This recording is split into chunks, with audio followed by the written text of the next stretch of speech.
In our last segment, we introduced how storage is more challenging and more complex than simply assigning an occupancy hazard classification. In this video, we'll introduce the terms we need to know, the lingo, so to speak, when we're talking about protecting storage. Commodity. The commodity is the most important factor in determining proper storage protection. The commodity defines the product that is being stored to be classified in a given category for protection. This is related to the fact that metal equipment on a pallet will not have the same fire behavior as a cardboard box full of plastic toys. NFPA has defined different types of commodities ranging from 1 to 4, plus a specific commodity for plastics.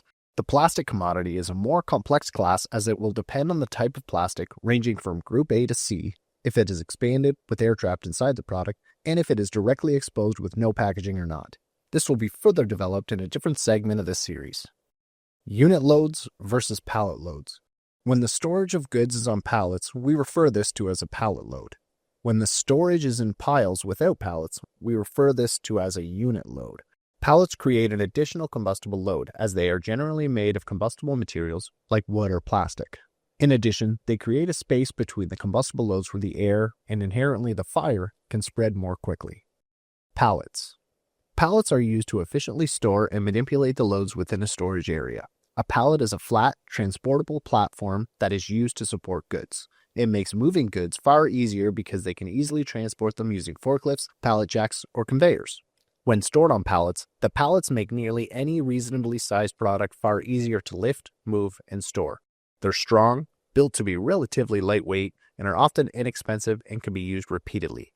Pallets may seem inconsequential, but they can contribute to the fuel load in a fire and even become a hazard themselves. Their behavior in a fire will be dependent on the type of pallet.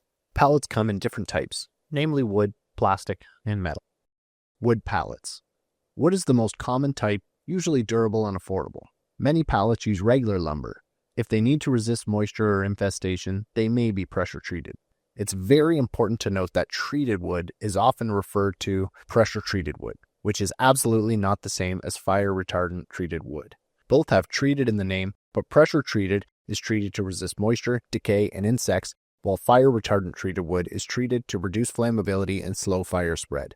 The former uses preservatives, the latter uses chemicals that charge and reduce the ability for the wood to burn. Captive pallets. A captive, or slave pallet, is a special part of the material handling system that acts as a support for other pallets. These pallets remain at the facility and are used for internal product storage. They are not shipped to customers. The issue is that captive pallets have solid flat bottoms when they're used in rack storage arrangements. These pallets normally remain in the rack structure even when no load is stored on them. They tend to cover products being stored underneath and prevent water from reaching a hazard the same way a solid shelf in racks will do.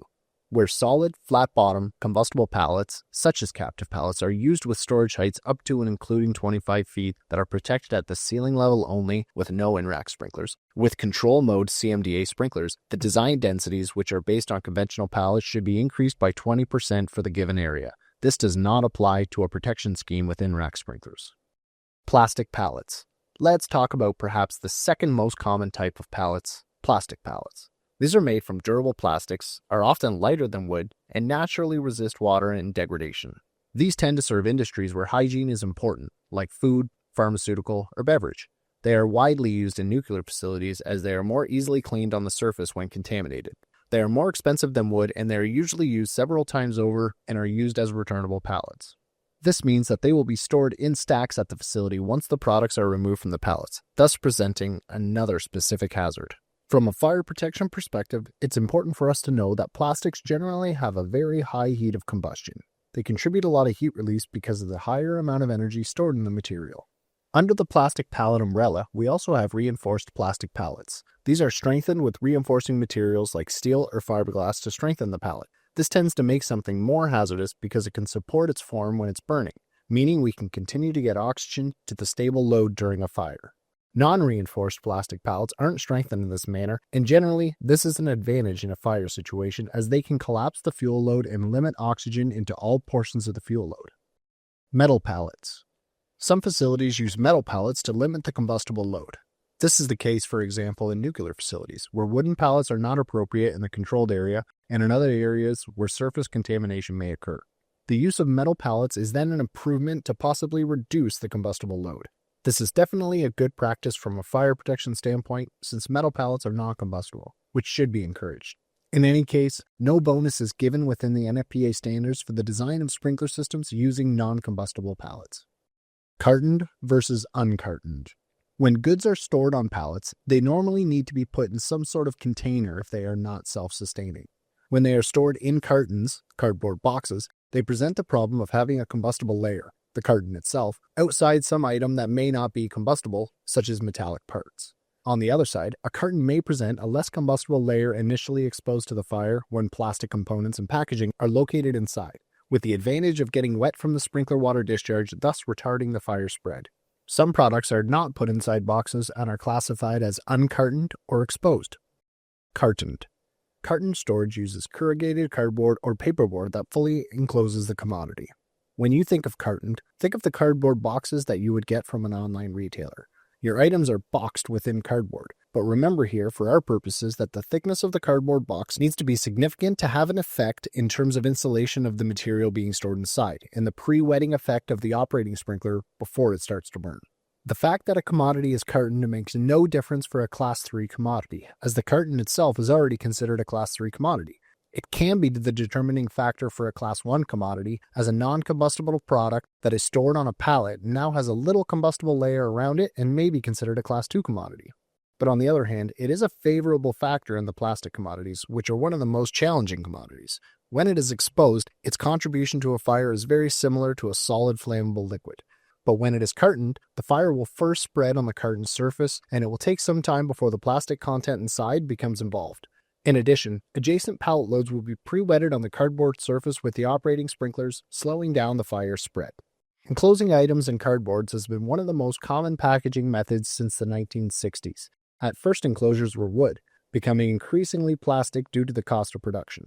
Most large warehouses store goods in cardboard packaging, whether for a fridge, bottles of whiskey, or plastic Christmas toys. In today's storage arrangements, most commodities are cartoned. Cartons may not be used for storage of large spare parts such as motors or big valves where the boxing is impractical, or storing directly exposed plastic products that are difficult to put in a box, such as garden chairs. Otherwise, the commodities are most likely cartoned. Cartons have the advantage of collecting and storing multiple products within the same box, protecting them from the environment such as humidity, UV, or dust, and protecting them from small mechanical damage during the handling process. Exposed. Now let's talk about the opposite of cartoned, which is exposed. Exposed commodities don't have any packaging or coverings that absorb water.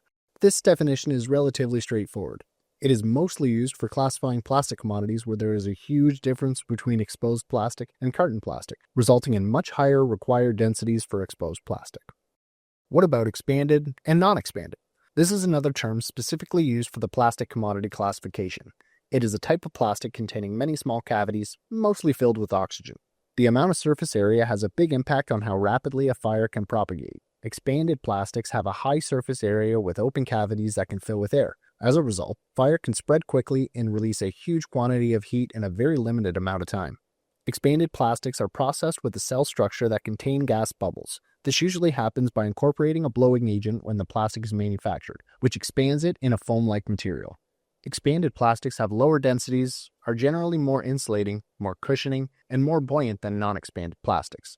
Examples of expanded plastics might include polyurethane foam such as cushioning, spray foam insulation, soundproof foam panels, or mattresses. Expanded polystyrene used in styrofoam cups, bike helmets, or foam coolers, or expanded polyethylene used in pool noodles, yoga mats, edge protectors, foam packaging wraps, or camping pads. This is by far the most challenging commodity type, and some storage arrangements have no technical solution even listed in NFPA 13. For some storage arrangements, we have to find tested solutions outside of NFPA 13, which might include specific insurance recommendations like those found in FM Global datasheets. Non-expanded is the opposite. These are plastics that are generally more dense and rigid.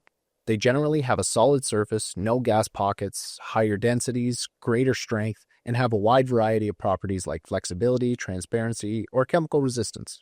Examples of non-expanded plastics might include polyethylene used in plastic bags or bottles, polypropylene used in auto parts, textiles, or containers, or PVC, which we're very familiar with in building construction for wastewater pipes. Then we have compartmented. Let's say we have a wine distributor that handles fine wines. Each bottle of wine is glass and obviously brittle. We don't want those materials to rub against each other or move within the packaging. So each box container containing the wine is divided with stable dividers that prevent the material from rubbing or banging during transport. That's compartmentation. What about encapsulation? Encapsulation refers to packaging consisting of a plastic sheet completely enclosing the sides and top of a pallet load. Encapsulation is the plastic wrapping of that commodity. This will impact how the package burns, but also how water is or isn't able to get to the burning fuel and to pre-wet the adjacent pallet loads not yet involved in the fire because of the plastic wrapping. Encapsulation is definitely an aggravating factor as the fire will spread much quicker than without it. FPA 13 considers specific requirements for encapsulated commodities. For some arrangements, this results in higher design density. For other arrangements, it could be the limitation of the maximum allowable height of storage. Most pallet loads are only wrapped, which means that the plastic sheet is provided only on the sides for stability, to prevent multiple small boxes from collapsing while being stacked on a pallet. Some loads, however, are encapsulated, which also covers the top of the pallet load. This is mostly the case for products that may be stored outside to protect the product and its packaging from rain or dust exposure. Encapsulation is also widely used in some industries, such as bottle manufacturing, to store the bottles packed together without the need for cardboard packaging. It's quicker and cheaper.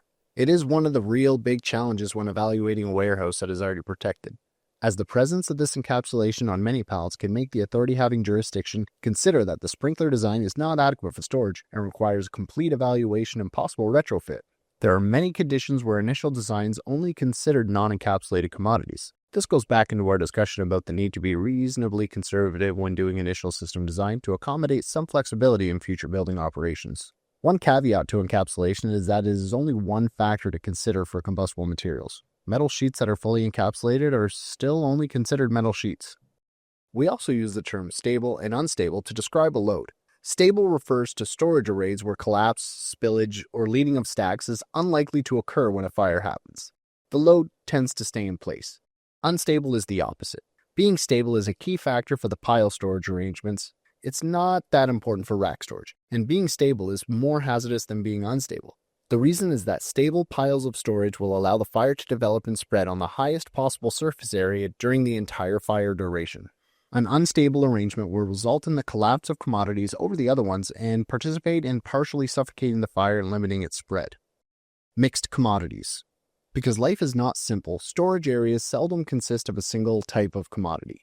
There are many circumstances when commodities are mixed within a given storage area. One practical approach would be to protect the entire storage based off the most demanding classification, but there might be some other solutions when there is only limited quantity of mixed products. Note that mixed commodities is not the same as a commodity of mixed materials. Mixed material commodity. Some products are a mix of different elements, including plastic, and the amount of plastic within that product is an important factor of classification.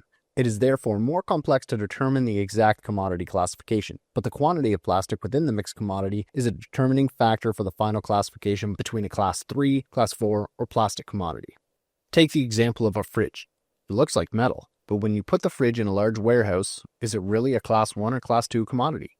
Well, it depends on many factors, as the insulation material inside the doors and the sides of the fridge is made of expanded plastic, and we may have a significant quantity of expanded polystyrene inside the cardboard blocks to protect the equipment from mechanical damage. And at the end, its behavior in a fire might be more like plastic than metal.